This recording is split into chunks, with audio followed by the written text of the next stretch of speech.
Seriously, kipas ni memang comel. Tapi bukan setakat comel je, siap ada lampu RGB lagi.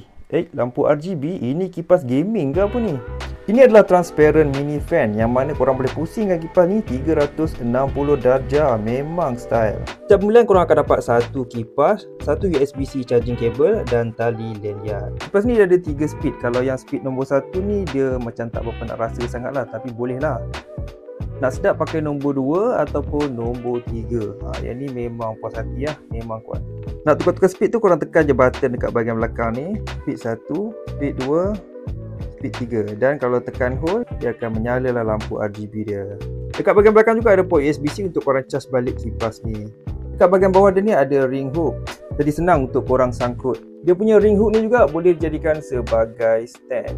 Warna-warna kipas ni dia memang agak perempuan sikit. Jadi kalau nak belikan untuk wife ataupun untuk anak-anak perempuan, memang ngam. Kalau korang nak kipas ni, link ada dekat video ni. Beli sekarang.